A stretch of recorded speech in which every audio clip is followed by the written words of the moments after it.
Dear students, welcome to my channel. आज जिस topic के बारे में हम बात करने जा रहे हैं वो है रूट लोकस, जो कि एक इम्पॉर्टेंट टॉपिक है कंट्रोल सिस्टम का। तो जैसे हमारे सामने अगर क्वेश्चन आ जाता है कि obtain the root locus for the given open loop transfer function, ये हमें एक फंक्शन दिया हुआ है। तो कंट्रोल सिस्टम के अंदर हमारे पास दो तरह के फंक्शन होते हैं, एक तो होता है ओपन लूप ट्रांसफर फंक्शन और एक होता है क्लोज लूप ट्रांसफर फंक्शन। तो ओपन लूप ट्रांसफर फंक्शन अगर हम बात करते हैं तो उसके लिए हम जो पैटर्न यूज़ करते हैं वो होता है G S into H S. G S हम जानते हैं फॉरवर्ड पाथ फंक्शन के लिए यूज़ होता है और एच एस फीडबैक के लिए। तो कभी कभी अगर एग्जामिनर बोलता है यूनिटी फीडबैक, तो इसका मतलब क्या हो जाएगा कि एच एस की वैल्यू क्या हो जाएगी 1। तो उस केस में ओपन लूप ट्रांसफर फंक्शन क्या रह जाता है, जी एस रह जाता है। पहली चीज़ ये है। अब यहाँ पर अगर रूट लोकस का क्वेश्चन आता है, नाइक्विस्ट प्लॉट का आता है, पोलर प्लॉट आता है, बोर्ड प्लॉट आता है, चारों ही केसेस में हमें जो फंक्शन दिया जाएगा वो होगा ओपन लूप ट्रांसफर फंक्शन। और अगर क्लोज लूप ट्रांसफर फंक्शन की बात होती है, क्लोज लूप ट्रांसफर फंक्शन, तो वो हमारे पास जो होता है वो होता है 1 plus G S H S, यानी एक तरह से फीडबैक की तरह। तो 1 plus G S H S को हम कहते हैं क्लोज लूप ट्रांसफर फंक्शन और जी एस एच एस को कहते हैं हम ओपन लूप। तो रूट लोकस का अगर क्वेश्चन आएगा तो हमें ओपन लूप फंक्शन चाहिए। तो सबसे पहला जो स्टेप होगा रूट लोकस के लिए, जो कि हमें यूटिलाइज करना है, वो होता है कि लोकेशन हमें फाइंड करनी होती है, location of zeros and poles. तो जीरोज एंड पोल्स जो है वो लोकेशन होती है रूट्स की।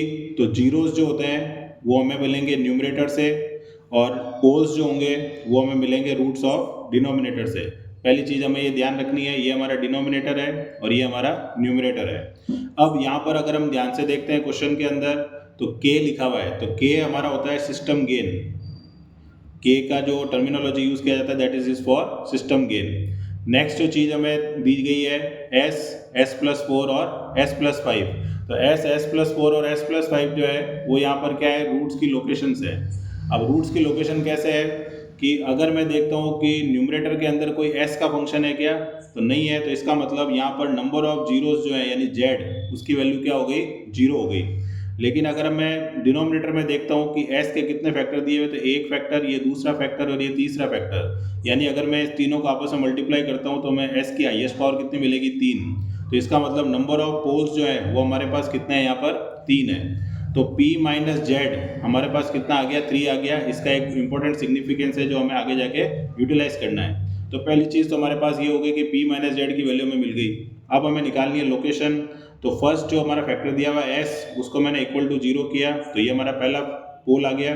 क्योंकि हमारे पास यहाँ पोल्स ही अवेलेबल हैं, जीरोज हमारे पास अवेलेबल नहीं है, क्योंकि कोई भी फैक्टर हमारे पास न्यूमरेटर में मेंशन नहीं है। उसके बाद जो नेक्स्ट लोकेशन है हमारी वो क्या है, s plus four equal to zero. तो एस की वैल्यू क्या आ गई हमारे पास, -4। और उसके बाद है s plus five equal to zero. तो एस की वैल्यू क्या आ गई, -5। तो पोल्स जो है उनकी लोकेशन हमें क्या मिल गई, 0, -4 एंड -5। ये 3 लोकेशन हमारे पास आ गई है। ये हमारा होता है पहला स्टेप। अब सेकंड स्टेप में हमें क्या करना होता है, पोल जीरो डायग्राम ड्रॉ करना होता है। यानी जो भी हमें लोकेशन मिली है उसका एक पर्टिकुलर डायग्राम है। अब डायग्राम जो होता है वो हमारा होता है एस प्लेन के अंदर। तो एस जो होता है उसकी वैल्यू होती है सिग्मा प्लस जे ओमेगा। सिग्मा हमारा कौन सा पार्ट होता है, रियल पार्ट, और जे ओमेगा हमारा कौन सा पार्ट होता है, इमेजनरी। तो जब हम इसको प्लॉट करते हैं तो हमें कुछ इस तरह से यहाँ पर डायग्राम बनाना होता है। जैसे हमारे एक्स और वाई एक्सेस होती है, तो सिग्मा हमें लिखना है रियल पार्ट पर, तो ये हो जाएगा माइनस सिग्मा। और जे ओमेगा होता है हमारा इमेजनरी पार्ट, तो ये हो जाएगा माइनस जे ओमेगा। अब हमारी लोकेशन क्या है वो हमें ध्यान रखनी है। तो पहली लोकेशन क्या है, 0, फिर -4, फिर -5। तो पोल्स की लोकेशन को हम क्रॉस साइन से रिप्रेजेंट करते हैं। तो पहला पोल हमारा ओरिजिन पर है, उसके बाद हमारा -4 पर है, और उसके बाद हमारा -5 पर है। तो और क्रॉस से हमें रिप्रेजेंट करना है। तो पोल्स की लोकेशन के लिए हमें जो पैटर्न यूज़ करना होता है क्रॉस, और जीरोस की लोकेशन अगर हमें यूज़ करनी है तो उसके लिए हमारा पैटर्न क्या होगा, सर्कल हमें बनाना पड़ता है। तो जीरोस के लिए हमें क्या बनाना होगा, एक सर्कल। तो ये हमारा पैटर्न हो गया second step, pole zero diagram. अब हमें स्टेप थर्ड के अंदर क्या करना है, हमें रूट लोकस को मार्क करना है। तो रूट लोकस मार्किंग जो होती है वो सबसे इंपॉर्टेंट रोल प्ले करती है यहाँ पर। तो स्टेप 3 हमारा क्या हो गया, मार्किंग ऑफ रूट लोकस। अब रूट लोकस की मार्किंग का जो पैटर्न है वो हमें फिर से एक डायग्राम बनाना है, जो कि अभी अभी हमने बनाया था। ये हमने बना दिया डायग्राम। ये हमारी लोकेशन है, ये हमने मार्क कर दी। अब रूट लोकस कौन सा सेक्शन होगा, तो अगर हम ध्यान से देखते हैं तो ये ओरिजिन है और ये हमारा कहाँ तक जा सकता है, माइनस इन्फाइनाइट तक। तो ओरिजिन से लेकर माइनस इन्फाइनाइट तक के जो सेक्शन है वो इन पोल्स की जो लोकेशन है उसकी वजह से कितने पार्ट में डिवाइड हुआ है। तो पहला सेक्शन कहाँ से कहाँ तक है, 0 -4 तक, -4 से -5 तक और -5 से माइनस इन्फाइनाइट तक। ये हमारे 3 लोकेशंस हो गए, यानी 3 पार्टीशन हो गए, कहाँ से कहाँ तक, ओरिजिन से लेकर माइनस इन्फाइनाइट तक। अब इन तीनों में से कौन सा सेक्शन रूट लोकस है और कौन सा नहीं है, वो कैसे आइडेंटिफाई होगा कि कोई भी सेक्शन अगर हम देखते हैं, फॉर एग्जांपल ये वाला सेक्शन है, इस सेक्शन के राइट हैंड साइड में, ये जो सेक्शन है इसके राइट हैंड साइड में कितने पोल्स हैं, तो हमने कहा कि एक पोल है। ये हमारा सेक्शन है पहला, इस जैसे मैं ये पॉइंट की निप रख देता हूँ यहाँ पर, इस सेक्शन के राइट साइड में कितने पोल हैं, एक पोल है। जीरोस कितने हैं, जीरोस का मतलब मेरा लोकेशंस है, तो हमने क्वेश्चन में देखा था कि एक भी लोकेशन नहीं है, तो राइट हैंड साइड में एक पोल है और जीरो की लोकेशन, ये पोल की लोकेशन में लिख रहा हूँ, ये जीरो की लोकेशन। तो राइट हैंड साइड में कितने, एक पोल है और एक भी जीरो नहीं है, तो टोटल सम क्या हो गया दोनों का, 1 कैसा नंबर है, ऑड नंबर है। पहली चीज़ हमें ये पता लग गई। अब ये सेक्शन आता है, इस सेक्शन के राइट हैंड साइड में कितने पोल हैं, 2 पोल हैं, और इस सेक्शन के, ये वाला जो सेक्शन है यहाँ से यहाँ तक, इसके राइट हैंड साइड में कितने जीरोस की लोकेशन है, एक भी नहीं है, जो क्वेश्चन में भी नहीं है वो तो ये हमारा आ गया एक तरह से इवन नंबर। फिर हम आते हैं इस सेक्शन के अंदर, तो इस सेक्शन के राइट हैंड साइड में कितने पोल हैं, 3 पोल हैं, और जीरोस की लोकेशन कितनी है, एक भी नहीं है, तो 3 + 0 यानी 3, तो ऑड नंबर आ गया। अब कौन सा सेक्शन रूट लोकस होगा, जिसमें पोल और जीरो का सम ऑड होता है, यानी जिस भी सेक्शन के राइट हैंड साइड में sum of zeros plus sum of poles की लोकेशन का जो सम है वो अगर ऑड आता है तो that will be considered as root locus. तो पहला रूट लोकस हमारा कौन सा हो गया, ये वाला सेक्शन जिसके राइट हैंड साइड में ऑड सम है, और दूसरा वाला सेक्शन हमारा क्या हो गया, ये वाला सेक्शन, तो ये हो गया रूट लोकस, ये हो गया रूट लोकस, और ये हमने लिख दिया नॉट रूट लोकस, NRL। ये हम मेंशन कर सकते हैं एग्जाम में डायग्राम में, जो कि हमें मेंशन करना पड़ेगा कि कौन सा सेक्शन रूट लोकस है और कौन सा नहीं है। ये हमारा हो गया स्टेप नंबर 3। अब आता है स्टेप नंबर 4। अब स्टेप नंबर 4 में हमें क्या करना है, हमें निकालना है एंगल ऑफ एजिम्पटोट।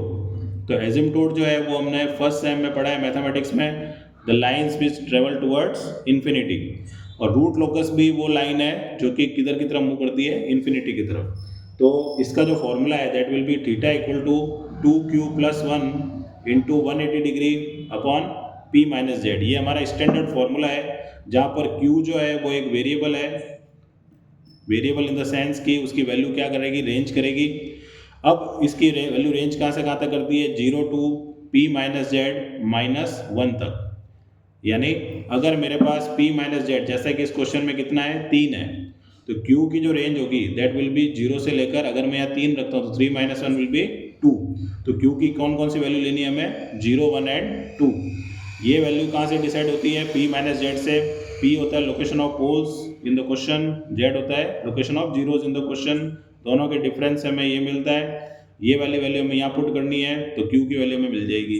अब q की वैल्यू हमारे पास जो 3 वैल्यू आई है उसको हम एक एक करके इस फॉर्मूले में रखते हैं, तो θ1, और वो हम फाइंड कहाँ कर रहे हैं, q = 0 पर।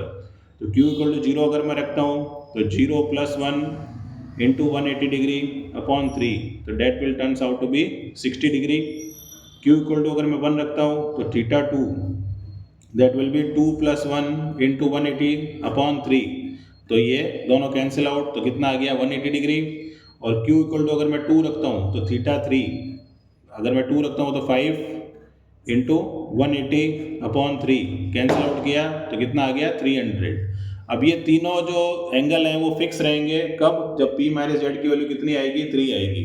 तो इसको अगर कोई फॉर्मूला अगर भूल जाता है तो उसको ये तो याद रखना ही पड़ेगा कि 3 एंगल कौन से होंगे, 60, 180 एंड 300। तो ये हमारा हो गया स्टेप नंबर 4। अब आते हैं स्टेप नंबर 5 पर। उसके अंदर हम एक वैल्यू निकालते हैं जिसका नाम होता है सेंट्रोइड। अब सेंट्रोइड जो होता है that will be always be on real axis. सबसे पहले हमें ध्यान रखना है कि वो रियल एक्सिस पे ही होगा, और उसका जो फॉर्मूला होता है that is considered to be sigma. हम लेट कर रहे हैं, कोई भी वैल्यू लेट कर सकते हैं यहाँ पर, x, y, z। सिग्मा का फॉर्मूला क्या होगा, summation of real part of open loop poles minus summation of real part of open loop zeros whole divided by p minus z. ये हमारा पूरा फॉर्मूला होता है। अब रियल पार्ट जैसा कि हम जानते हैं कि जिसमें आयोटा नहीं होगा वो रियल पार्ट होता है। तो हमारे रूट्स क्या क्या आए थे, एस की वैल्यू एक तो आई थी 0, एक आया था -4, एक आया था -5। तो ये तीनों के तीनों वैल्यू कैसी है, रियल है, क्योंकि इनमें कहीं पे भी आयोटा नहीं है। और ये तो हमारी पोल्स की लोकेशन थी। और जीरोस जो हमारे थे इस क्वेश्चन में वो एक भी नहीं था, ठीक है, एक भी नहीं।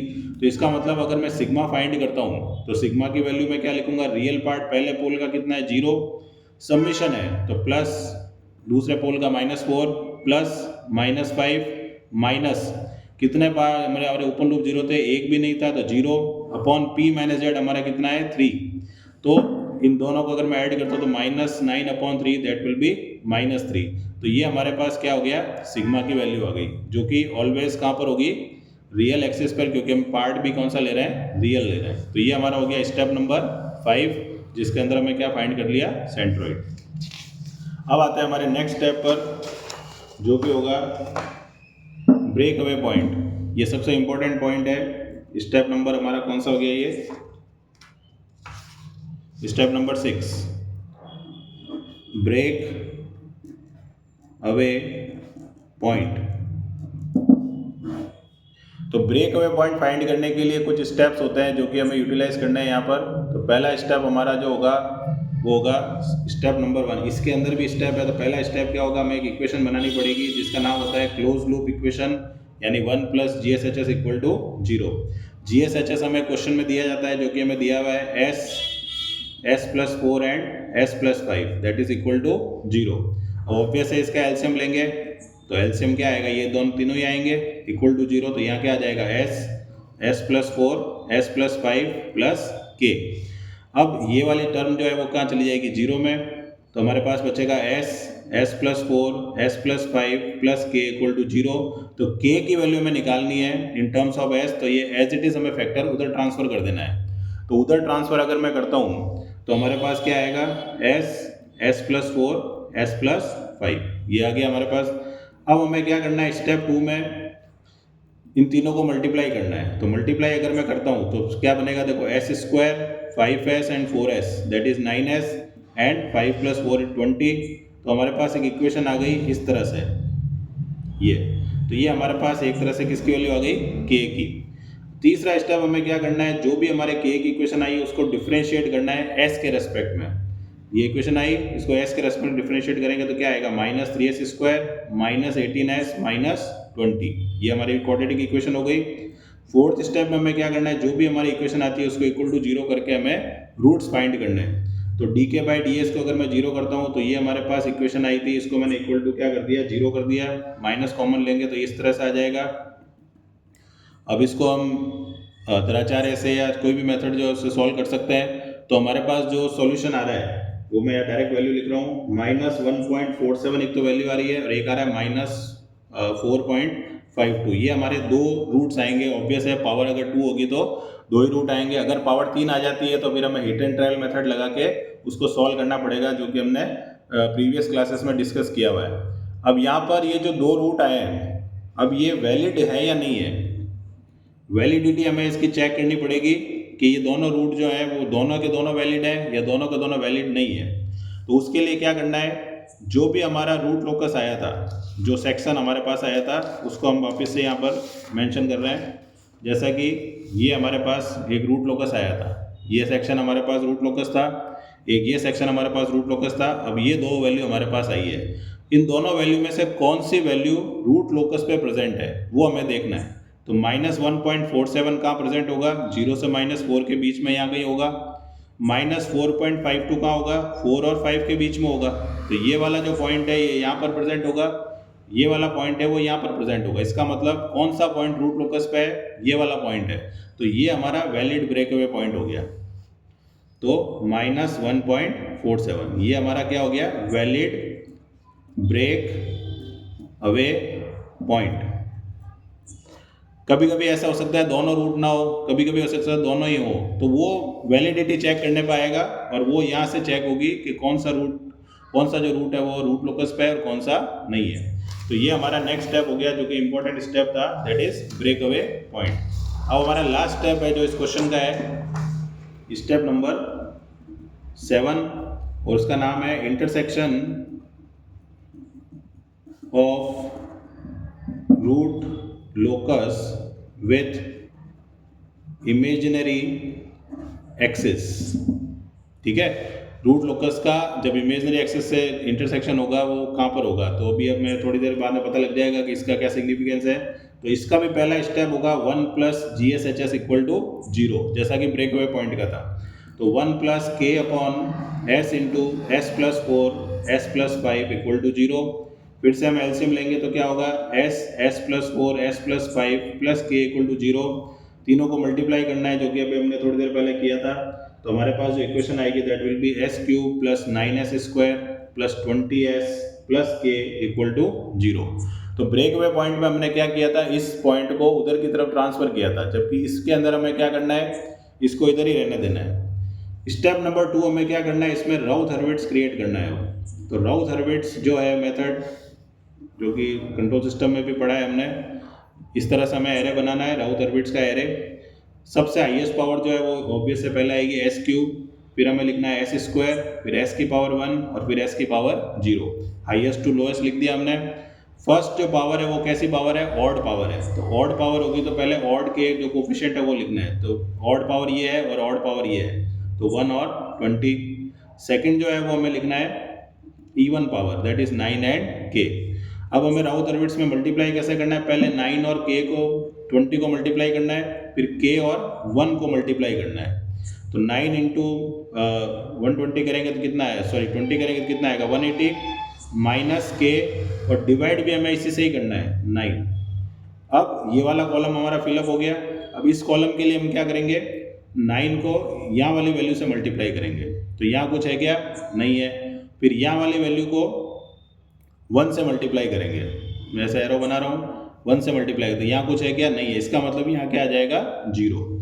अब इस लाइन को फिल करना है हमें, तो पहले इसको इससे मल्टीप्लाई करना है, तो क्या आएगा 180 minus K upon 9 into K minus, अब इसको इससे मल्टीप्लाई करना है, 0 इंटू 9 क्या होगा 0, और डिवाइड भी हमें इसी से ही करना है 180 माइनस K अपॉन 9। तो हम देखेंगे कि ये फैक्टर कैंसिल आउट हो गया, तो हमारे पास यहाँ पर क्या बचेगा, केवल K बचेगा। और ऑब्वियस है कि सेकंड कॉलम जो है उसके अंदर फिर से क्या आ जाएगा 0, क्योंकि हमारे पास यहाँ पर कोई भी वैल्यू अवेलेबल नहीं है। तो ये हमारा पैटर्न हो गया। तो अब यहाँ से हमें क्या करना है, यहाँ से हमें जो राउथ-हर्विट्ज़ का एक स्पेशल केस होता है जिसमें पूरी रो 0 हो जाती है, एंटायर रो।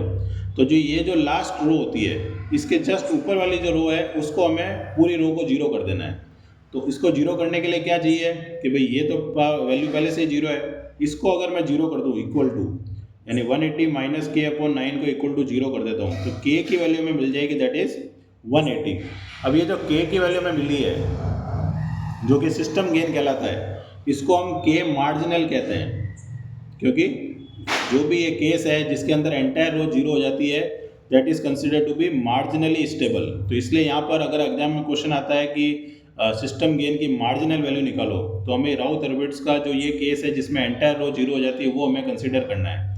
अब जब एंटायर रो 0 हो जाती है, जैसे हमने इसको भी 0 कर दिया और ये पहले से ही 0 था, तो उस केस में हम क्या करते हैं, उसके जस्ट ऊपर वाली जो रो होती है उससे एक इक्वेशन बनाते हैं जिसका नाम होता है ऑक्सिलरी इक्वेशन।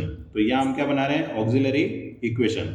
और किससे बनानी है, जिस रो को हमने 0 किया है उसके जस्ट ऊपर वाली रो से। तो जस्ट ऊपर वाली जो रो है वो ये वाली है, पावर क्या है उसकी, इवन है। तो पहले हमने लिखा S स्क्वायर, S स्क्वायर के पहले इवन नंबर कौन सा आता है, S की पावर 0।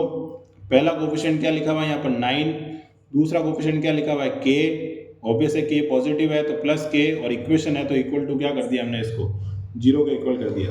तो हमारी जो इक्वेशन आई वो क्या आ गई, 9S square plus K equal to 0। अब ये जो इक्वेशन आई है उससे हमें S स्क्वायर की वैल्यू निकालनी है। तो 9S square is equal to क्या हो गया, माइनस K। तो S स्क्वायर की वैल्यू क्या आ गई, माइनस K अपॉन 9। अभी हमने थोड़ी देर पहले K मार्जिनल निकाला था, तो वो कितना था 180 अपॉन 9, दैट मीन्स माइनस 20। तो S स्क्वायर की वैल्यू क्या आ गई, माइनस 20। तो S की वैल्यू क्या होगी, plus minus under root minus 20। Under root में हम जब भी हम माइनस होता है तो हम जानते हैं आयोटा होता है, that is J here. Iota को हम J लिखते हैं मैथमेटिक्स इलेक्ट्रॉनिक्स के अंदर, तो जो हमारा वैल्यू आएगा यहाँ पर एस का, तो that will be plus minus j under root 20, इसको हम सॉल्व भी कर सकते हैं। तो ये जो हमारा पार्ट आया that is intersection of root locus with imaginary axis. अब हमने पूरा कैलकुलेशन कर लिया, सब स्टेप फाइंड कर लिए हैं। अब हमें बनाना है इसका डायग्राम। तो डायग्राम बनाने के लिए फिर से क्या करना है आप लोगों को, इस तरह से जो एस प्लेन है वो बनाना है। ये हमारा एस प्लेन है जिसके अंदर सिग्मा और j omega that is real and imaginary दोनों पार्ट होते हैं, वो हमने यहाँ पर मेंशन करना है। उसके बाद सबसे पहले आपको क्या करना है, इस डायग्राम में पोल की लोकेशन मार्क करनी है जो कि हमारी थी 0, -4 एंड -5, ये हमने मेंशन कर दिया। अब नेक्स्ट पॉइंट जो होगा वो हमारे करना है, जो हमारा सेंट्रोइड आया था, तो सेंट्रोइड हमारा कितने पे आया था, -3 पे आया था इस क्वेश्चन के अंदर। तो -3 यहाँ पर होगा कहीं पे, तो ये हमने -3 मेंशन कर दिया।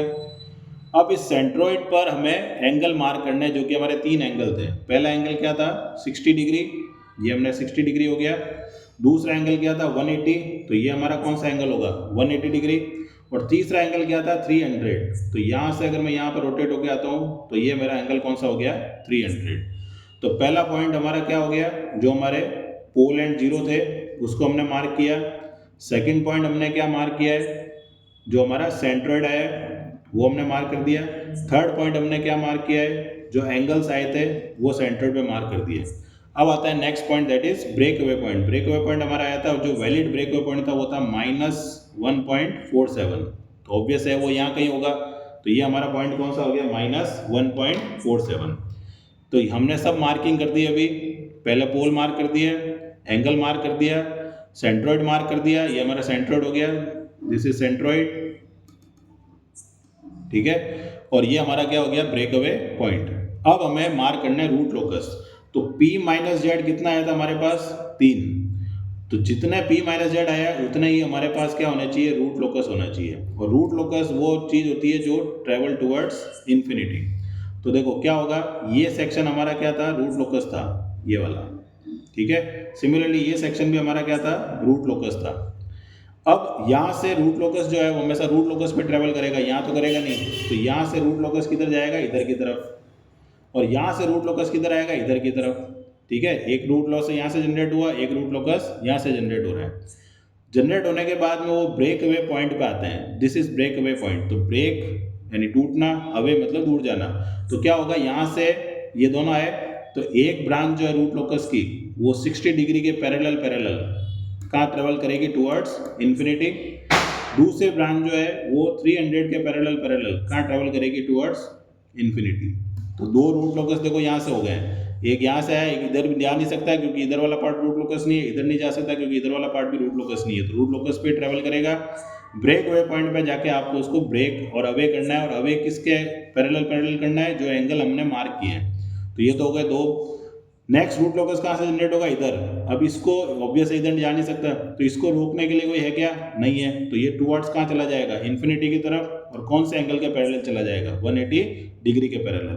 तो इस तरह से ये रूट लोकस की मार्किंग हो गई। ये हमारा कौन सा हो गया ब्रेक अवे पॉइंट। एक पॉइंट जो हमारा रह गया है वो कौन सा है, intersection of root locus with imaginary axis. तो रूट लोकस ने जब यहाँ कट किया ये वाला पॉइंट, ठीक है, और रूट लोकस ने यहाँ पे भी कट किया ये वाला पॉइंट, तो ये जो पॉइंट है दैट विल बी +j√20, और ये क्या होगा -j√20, यानी प्लस माइनस जो इमेजिनरी सेक्शन आया था। तो ये हमारा पार्ट होता है रूट लोकस का, जिसके अंदर हमने रियल रूट्स लेकर रूट लोकस कैसे सॉल्व करते हैं उसको सॉल्व किया है। नेक्स्ट वीडियो में हम डिस्कस करेंगे इमेजिनरी रूट अगर आता है तो उसको कैसे सॉल्व करना है। Thanks for watching.